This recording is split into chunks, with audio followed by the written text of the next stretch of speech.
3 घंटे पलक झपकते ही बीत गए। देखते देखते बाई निंगबिंग अब भी प्रवेश द्वार पर खड़ी थी। उसकी आंखें मोबाइल पर जमी हुई थी और वो अंदर जाने को तैयार नहीं थी। लियू हुईशियान अब और सहन नहीं कर सकी। वो अपने पति की बाहों में गिर पड़ी और आंसू बहाने लगी। बाई शिन्हे ने धीरे से अपनी पत्नी की पीठ थपथपाते हुए सांत्वना दी। हुईशियान, चिंता मत करो, निंगबिंग पहली बार ऐसा नहीं कर रही है। थोड़ी देर में ठीक हो जाएगी। तुम पहले कुछ खा लो, कहीं भूख से तबीयत खराब ना हो जाए। लियू हुईशियान ने लाल आंखों से सिर हिलाया। मैं कैसे चिंता ना करूं? पहले निंगबिंग संदेश भेजने के बाद ज्यादा से ज्यादा 1 घंटे में मोबाइल रख देती थी, लेकिन अब तो पूरे 3 घंटे हो चुके हैं। ये कहते हुए उसने जल्दी से अपना मोबाइल निकाल लिया। नहीं, मुझे फांग युआन को फोन करना ही होगा। बाई शिन्हे ने भौहें सिकोड़ लीं। तुम क्या कर रही हो? क्या हमने पहले ही तय नहीं किया था कि हम उस बच्चे को फिर कभी परेशान नहीं करेंगे? लियू हुईशियान ने रूंधे गले से लगभग चिल्लाते हुए कहा, अब मैं इतना सब नहीं सोच सकती। अपनी बेटी को इस हालत में देखकर मैं उसकी मां हूं। मैं कैसे बिल्कुल बेपरवाह रह सकती हूं? जैसे ही उसकी बात खत्म हुई, लियू हुईशियान ने कॉल बटन दबा दिया। दूसरी ओर रात को कोई क्लास न होने का फायदा उठाकर शाओयान तुम्हें पश्चिमी गेट के छोटे सुपरमार्केट में सामान खरीदने ले गया। छात्रावास लौटते समय दोनों इधर उधर की गपशप करते हुए बातें करने लगे। बात करते करते विषय आखिरकार तुम पर आ गया। शाओयान ने तुम्हारी ओर आंख मारी और शरारती मुस्कान से पूछा, दोपहर में तुम्हें ढूंढने आई वो बड़ी खूबसूरत लड़की तुम्हारी बचपन की साथी ही है ना? हालांकि उसकी तबीयत ज्यादा अच्छी नहीं है, लेकिन तुम दोनों इतने सालों से साथ हो, क्या तुम्हारा कभी भी उसके लिए दिल नहीं धड़का? तुम हंसी रोक नहीं सके। क्या? ये कैसे संभव है?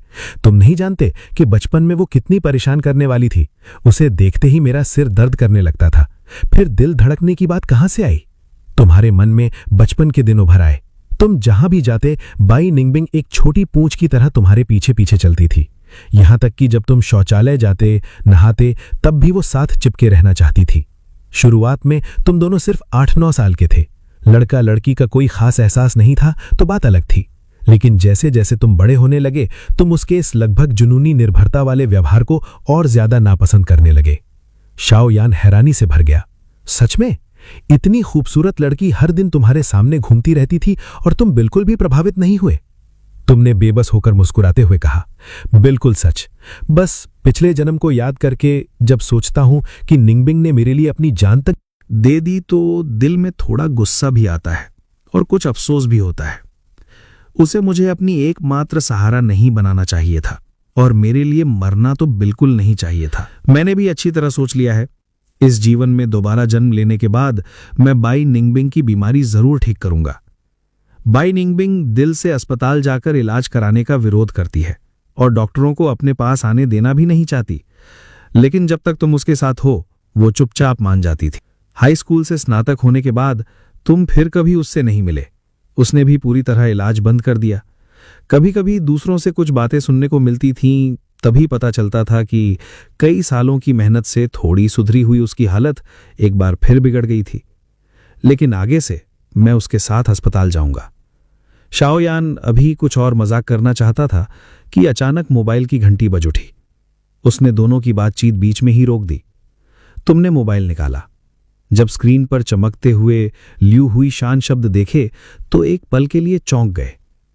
आखिरी बार आंटी लियू से मुलाकात हाई स्कूल से स्नातक होने के समय हुई थी।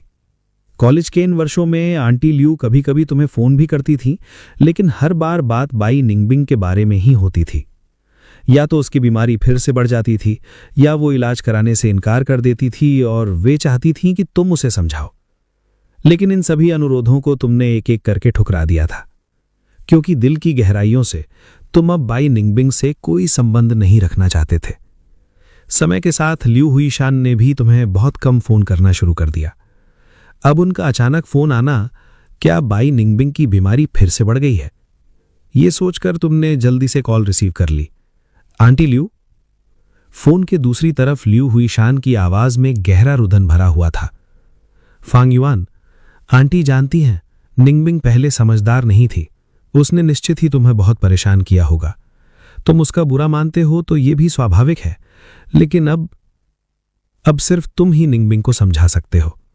अगर तुम उससे मिलना नहीं चाहते तो भी कोई बात नहीं, बस उससे 2 बातें ही कर लो। उसे कह दो कि इलाज में ठीक से सहयोग करे। आंटी तुम्हारी बहुत आभारी रहेंगी। तुमने लियू हुई शान की रुंधी हुई आवाज सुनी और तुरंत उन्हें सांत्वना देते हुए कहा, आंटी घबराइए मत, क्या निंगबिंग को कुछ हो गया है? आप आराम से बताइए, देखते हैं मैं कोई मदद कर सकता हूं या नहीं। लियू हुई शान ने अब भी प्रवेश द्वार पर खड़ी बाई निंगबिंग को देखा। आंसुओं ने उनकी दृष्टि धुंधली कर दी थी। आज घर लौटते ही वो मोबाइल पकड़े हुए खोई खोई सी बैठी है। पूरे 3 घंटे हो गए हैं वो प्रवेश द्वार पर खड़ी है और जरा भी नहीं हिली। रात के खाने का एक कौर भी नहीं खाया। वो लगातार तुम्हें संदेश भेज रही है। आंटी जानती हैं कि तुमने उसे बहुत पहले ही हटा दिया था, लेकिन वो बिल्कुल नहीं समझती कि इसका क्या मतलब है। तुम्हारा दिल धक से रह गया। तभी तुम्हें अचानक ये बात याद आई। वाकई ऐसी एक घटना हुई थी। हाई स्कूल के उस साल गुस्से में आकर तुमने बाई निंगबिंग के सभी संपर्क माध्यम पूरी तरह हटा दिए थे। समय बीतता गया और तुम भी धीरे धीरे ये बात भूल गए। तुम्हें धुंधला सा याद आया कि शायद तुमने कभी बाई निंगबिंग से कहा था कि घर पहुंचकर तुम्हें अपनी कुशलता की खबर दे देना। उस समय तुमने ये वादा भी किया था कि उसके संदेश का जरूर जवाब दोगे। क्या ऐसा हो सकता है कि वो लगातार मोबाइल को देखती रही हो, सिर्फ तुम्हारे जवाब का इंतजार करते हुए? तुमने तुरंत कहा, आंटी आप मुझे बाई निंगबिंग का मोबाइल नंबर भेज दीजिए, मैं अभी उसे फिर से जोड़ लेता हूं। ये सुनते ही कि तुम मदद करने को तैयार हो, लियू हुई शियान खुशी से झूम उठी। उन्होंने तुरंत नंबर भेज दिया और फौरन बाई निंगबिंग की मित्रता अनुरोध भी स्वीकार कर दी। बाई निंगबिंग का वीचैट और प्रोफाइल चित्र अब भी सिस्टम का डिफॉल्ट धूसर अवतार था, सादा और उदास, बिल्कुल उसके स्वभाव की तरह। तुम मुस्कुराए बिना नहीं रह सके। तब तुमने उसे एक संदेश भेजा, घर पहुंच गई क्या? तुमने जानबूझकर ऐसा जताया मानो तुम्हें कुछ भी पता ना हो। उसके 3 घंटे तक प्रवेश द्वार पर खड़े रहने की बात एक शब्द नहीं छेड़ी। संदेश भेजे ज्यादा देर नहीं हुई थी कि चैट बॉक्स में एक नया उत्तर आ गया। प्रवेश द्वार पर बाई निंगबिंग की वे आंखें जो काफी देर से बुझी हुई थीं, अचानक चमक उठीं। उसके होंठों पर भी अनायास हल्की मुस्कान आ गई। फांग युआन ने उसे जवाब दिया था। फांग युआन भी निश्चित ही उसे याद कर रहा होगा। काफी देर बाद बाई निंगबिंग उस अपार खुशी से धीरे धीरे शांत हुई। फिर उसने तुम्हें धीरे से एक शब्द का उत्तर भेजा। इस बार उसे ज्यादा इंतजार नहीं करना पड़ा। तुम्हारा संदेश लगभग तुरंत आ गया। तो क्या तुमने रात का खाना खा लिया? खाना खाना मत भूलना। बाई निंगबिंग ने उलझन में सिर उठाया। उसकी नजर लियू हुई शियान और बाई शिन्हे की चिंता से भरी आंखों से मिली। वो इन नजरों में छिपी भावनाओं को समझ नहीं पाई। फिर भी उसने कहा, रात का खाना। लियू हुई शियान खुशी से झूम उठी। हाँ, माँ अभी खाना गर्म करके लेकर आती है। बाई शिन्हे ने देखा कि उनकी बेटी आखिरकार कुछ खाने को तैयार हो गई है। उनके चेहरे पर भी मुस्कान आ गई, लेकिन अगले ही पल वे फिर अनायास कुछ उदास हो गए। अपनी 20 से अधिक वर्षों से पाली हुई बेटी, जो आमतौर पर अपनी और अपनी पत्नी की बातों को अनसुना कर देती थी, लेकिन किसी और की बात मानने में बिल्कुल देर नहीं लगाती थी। क्या इसे अपने लोगों से ज्यादा बाहरी लोगों की सुनना नहीं कहा जाएगा? हालांकि ये उदासी पल भर में गायब हो गई। उन्होंने बाई निंगबिंग को हाथ हिलाकर बुलाया, निंगबिंग आओ, खाना खाओ, यहाँ डाइनिंग टेबल पर बैठो। बाई निंगबिंग धीरे धीरे चलकर मेज के पास बैठ गई। उसके खाने की गति धीमी थी, लेकिन उसमें एक लगभग कठोर नियमितता भी थी।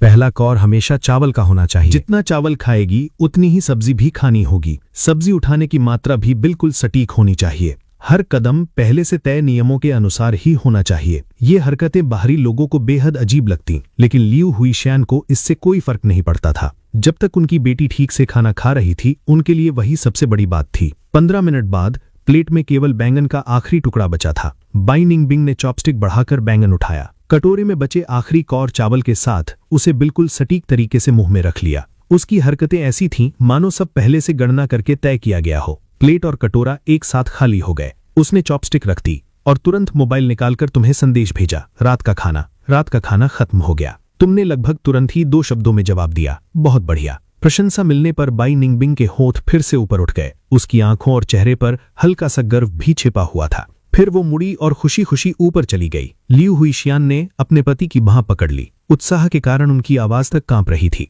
पहले जब भी मैं फांग युआन को फोन करती थी, वो हर बार सीधे मना कर देता था, लेकिन इस बार वो सचमुच मदद करने को तैयार हो गया है। क्या इसका मतलब है कि उसने निंगबिंग को माफ कर दिया है? अगर मैं उससे निंगबिंग के साथ अस्पताल जाकर इलाज करवाने की विनती करूं, तो वो मान जाएगा? बाई शिन्हे ने अपनी पत्नी के हाथ पर थपकी दी और नरम स्वर में उनकी उत्तेजना को शांत करते हुए कहा, जल्दी मत करो, हम धीरे धीरे आगे बढ़ेंगे। 2 दिन और स्थिति देखकर समझते हैं। कम से कम ऐसा तो नहीं होगा कि ढेर सारी उम्मीदें बांध लें और अंत में सब व्यर्थ निकल जाए। देर रात तेज रफ्तार से दौड़ती 2 कारें जोरदार टक्कर के साथ भिड़ गईं। जमीन पर चुभने वाला लाल खून बिखरा पड़ा था। टूटे हुए अंग इधर उधर फैले हुए थे। दृश्य बेहद भयावह था। तुम्हारी नजर आंसुओं से धुंधली हो चुकी थी, फिर भी तुम उस व्यक्ति की आकृति को धुंधला सा देख पा रहे थे। उसने अपनी पूरी ताकत लगाकर तुम्हें कसकर बाहों में जकड़ रखा था, चारों ओर भड़कती आग की परवाह किए बिना। आग की लपटों ने उसके चेहरे को रोशन कर दिया। उन काली आंखों में सिर्फ तुम्हारी ही परछाई भरी हुई थी, जब तक कि जलती हुई भीषण आग ने तुम दोनों को पूरी तरह निगल नहीं लिया। तुम अचानक आंखें खोलकर उठ बैठे। तुम्हारी पीठ ठंडे पसीने से पूरी तरह भीग चुकी थी। फिर से पिछले जन्म में अपनी मृत्यु का वही दृश्य सपना बनकर क्यों आ गया? तुमने माथे का पसीना पोंछा और तकिए के पास रखा मोबाइल उठाकर देखा। स्क्रीन पर रात के 3 बज रहे थे। तुम करवट बदलकर दोबारा सोने ही वाले थे कि अचानक सपने में दिखा बाई निंगबिंग का चेहरा तुम्हारे दिमाग में उभर आया। जब तक तुम्हें होश आया, तुम्हारी उंगलियां अपने आप उसे एक संदेश भेज चुकी थीं। सो गई क्या? संदेश भेजने के बाद ही तुम्हें एहसास हुआ वो अभी तक जाग रही होगी। ऐसा कैसे हो सकता है? तुमने झुंझलाकर अपने माथे पर हल्की थपकी मारी और संदेश वापस लेने के लिए उसे दबाकर रखने ही वाले थे कि अचानक मोबाइल की स्क्रीन जगमगा उठी। ये बाई निंगबिंग का जवाब था। नहीं। तुमने इन 2 शब्दों को देखा और अनायास पलकें झपका दी। बार बार समय की पुष्टि की कि सचमुच रात के 3 बजे हैं, दोपहर के 3 नहीं। तुमने तुरंत एक और संदेश भेजा, अभी तक क्यों नहीं सोई? क्या कर रही हो? बाई निंगबिंग ने जवाब दिया, बिस्तर पर लेटी हूं। तुम कुछ उलझन में पड़ गए। थोड़ी देर बाद जाकर समझ आया, आम लोग जब बिस्तर पर लेटे होते हैं तो या तो मोबाइल चलाते हैं या कोई और काम करते हैं, लेकिन बाई निंगबिंग का बिस्तर पर लेटना शब्दों का सीधा अर्थ ही था, सिर्फ लेटना, कुछ भी ना करना। संभवतः वो फिर से खोई हुई थी। तुम्हें 8 साल की उम्र की बात याद आ गई। एक बार बाई निंगबिंग तुम्हारे घर रात रुकी थी। हालांकि उसे रात रुकना कहना ठीक नहीं होगा। असल में वो तुमसे चिपकी रही और घर लौटने को तैयार नहीं हुई। उस समय लियू हुईशियान ने बड़ी मुश्किल से तुम दोनों को अलग किया था, तो बाई निंगबिंग रोने और हंगामा करने लगी, यहां तक कि अपने सिर पर भी मारने लगी। स्पष्ट था कि उसकी बीमारी फिर उभर आई थी। आखिरकार कोई उपाय न देखकर लियू हुईशियान को उसे तुम्हारे घर छोड़ना पड़ा। उस रात वो तुम्हारे साथ एक ही बिस्तर पर सोई थी। आधी रात को तुम्हारी नींद पेशाब की वजह से खुल गई। आंखें खोलते ही तुमने उसकी बड़ी बड़ी गोल आंखें देखीं। तुमने उत्सुकता से पूछा, तुम सो क्यों नहीं रही? उस समय बाई निंगबिंग की बोली अभी पूरी तरह साफ नहीं थी। वो अटक अटक कर बोली, सो रही? तुमने सिर हिलाया और पूरी गंभीरता से उसे सुधारते हुए कहा, नहीं, ये सही नहीं है। सोते समय आंखें बंद करनी होती हैं। तुमने अपना छोटा सा गोल मटोल हाथ बढ़ाया और धीरे से बाई निंगबिंग की आंखों पर रख दिया। देखो, ऐसे। जब तुम्हें महसूस हुआ कि तुम्हारी हथेली के नीचे उसकी आंखें हिली हैं, तो तुमने तुरंत फिर कहा, आंखें खोलना नहीं। बाई निंगबिंग आज्ञाकारी होकर बिल्कुल स्थिर हो गई। तब जाकर तुम संतुष्ट होकर आंखें बंद कर सो गए। कुछ ही देर में दोनों गहरी नींद में सो गए। उस दूर की याद को सोचकर तुम अनायास हंस पड़े और उसे एक और संदेश भेजा, सोते समय आंखें बंद करनी होती हैं। बाई निंगबिंग ने जल्दी ही जवाब दिया, मुझे पता है, फांग युआन ने सिखाया था। ये वाक्य पढ़कर तुम्हारे चेहरे की मुस्कान और गहरी हो गई। तुमने फिर एक संदेश भेजा, तो अब आंखें बंद करो और अच्छे बच्चे की तरह सो जाओ। साथ में एक स्टिकर भी भेजा, जिसमें सुअर पापा छोटे सुअर बच्चे के सिर पर हाथ फेरकर उसे सुला रहे थे। तुम अच्छी तरह जानते थे कि बाई निंगबिंग शायद इस स्टिकर का मतलब नहीं समझेगी, लेकिन तुम्हें लगा कि ये स्टिकर इस समय की भावना के लिए बिल्कुल उपयुक्त है। अभी तुम्हारी हालत क्या किसी बच्चे को सुलाने वाले बूढ़े पिता जैसी नहीं थी? स्टिकर मिलने के बाद बाई निंगबिंग सचमुच एक पल के लिए ठिठक गई। वो हर शब्द समझ सकती थी, लेकिन तस्वीर का अर्थ नहीं समझ पाई। लेकिन जब उसकी नजर सिर पर हाथ फेरने की क्रिया पर पड़ी, तो उसकी आंखें अचानक चमक उठीं, मानो रात के आकाश में अचानक तारे जगमगा उठे हों। क्या फांग युआन उसके सिर पर हाथ फेरना चाहता है? अंधेरे में बाई निंगबिंग ठिठालों पर हल्की सी लाली छा गई। वो स्टिकर को बहुत देर तक देखती रही, जब तक कि धीरे धीरे उसे नींद नहीं आने लगी। तब उसने मोबाइल को सीने से लगाकर धीरे धीरे आंखें बंद कर लीं। तकिए के पास रखा मोबाइल फिर से जगमगा उठा। ये उसके द्वारा भेजा गया वही सिर सहलाने वाला स्टिकर था। 2 दिन बाद तुम्हारी माँ ने तुम्हें फोन किया। बातों बातों में पिछली मेडिकल जांच की रिपोर्ट का जिक्र आ गया। तुम ही अपने पापा को समझाओ। मैं उन्हें हमेशा कहती हूँ कि अपने स्वास्थ्य का ध्यान रखें, बाहर की चीजें बेवजह मत खाया करें, लेकिन ये सुनते ही नहीं।